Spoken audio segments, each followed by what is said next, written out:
साथियों नमस्कार, मैं आपका मित्र के पांडे पंचांग देखना सीखे तथा ज्योतिष बने चैनल में हार्दिक स्वागत करता हूं।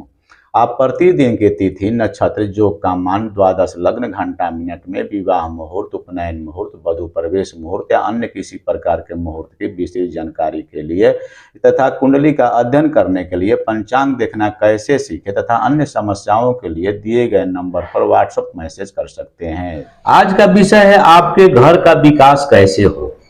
गृह समृद्धि के नियम। आपके गृह समृद्धि के नियम क्या होने चाहिए, इस पर विचार कर लेनी अति आवश्यक है। अनंत शक्तियों से समन्वित प्रकृति में सृष्टि, विकास एवं प्रलय की प्रक्रिया सतत प्रवाहमान होते रहती है।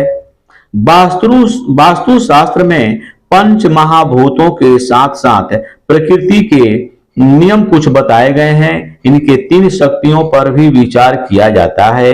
ये शास्त्र में वर्णित हैं, जैसे गुरुत्व ऊर्जा, चुंबकीय ऊर्जा और सौर ऊर्जा। पंच महाभूत से निर्मित शरीर को सुखमय और स्वस्थ बनाने के लिए जिस भावना से अग्नि, आकाश, भूमि, जल और वायु स्वरूप पंच महाभूत का यदि सम्यक रूप से नियोजन किया जाए तो उस निर्मित भवन में निवास करने वाले प्राणी निश्चित रूप से सदा सर्वदा शारीरिक, मानसिक और भौतिक रूप से समृद्ध रहते हैं।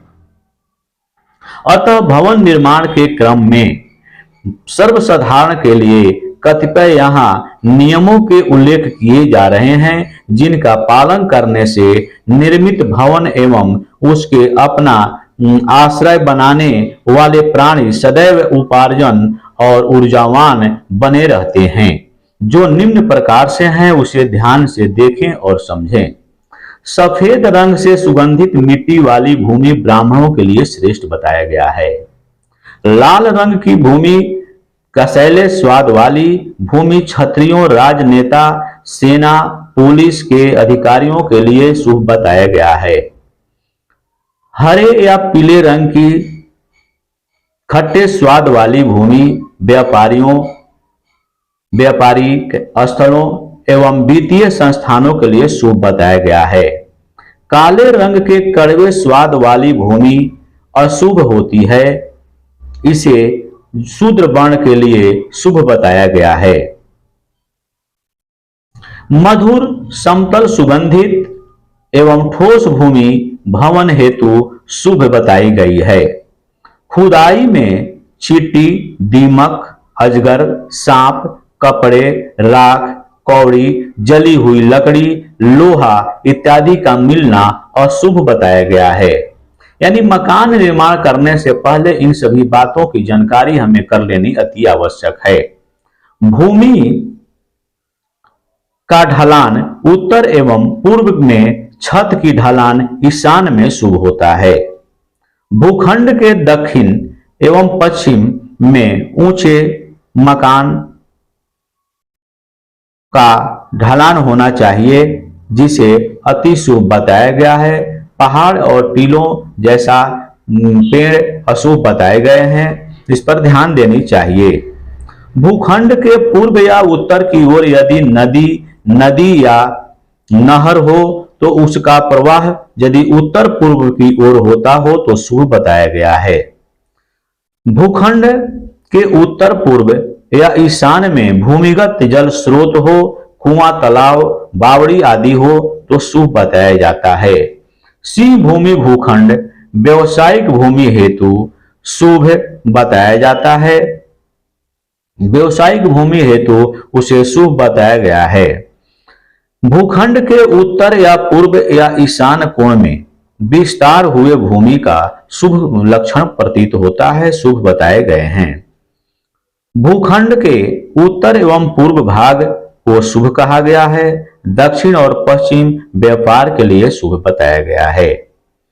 भवन के द्वार के सामने मंदिर, खंभा या गड्ढा अशुभ बताया गया है, यानी गड्ढा हो तो अशुभ बताया गया है। भवन के प्रत्येक मंजिल की ऊंचाई 12 फीट या 10 फीट से कम न हो, इसे ध्यान देनी चाहिए। भवन के दक्षिणी भाग उत्तरी भाग से ऊंचा हो। पश्चिमी भाग हमेशा पूर्वी भाग से ऊंचा होना चाहिए।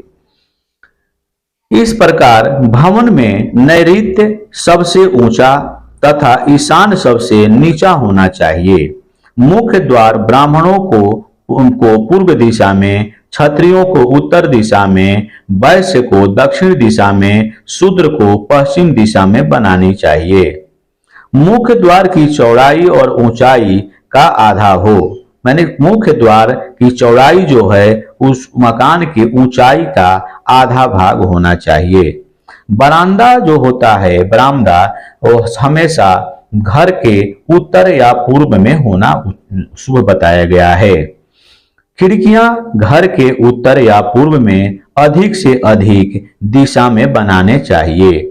मकान में ब्रह्म स्थान को खुला रखें, साफ तथा स्वच्छ रखें, उसे हवादार बनाने चाहिए। चार दीवारी के अंदर सबसे ज्यादा खुला स्थान पूर्व में तथा उससे कम उत्तर में, उससे कम पश्चिम में और उससे कम दक्षिण में छोड़ना चाहिए।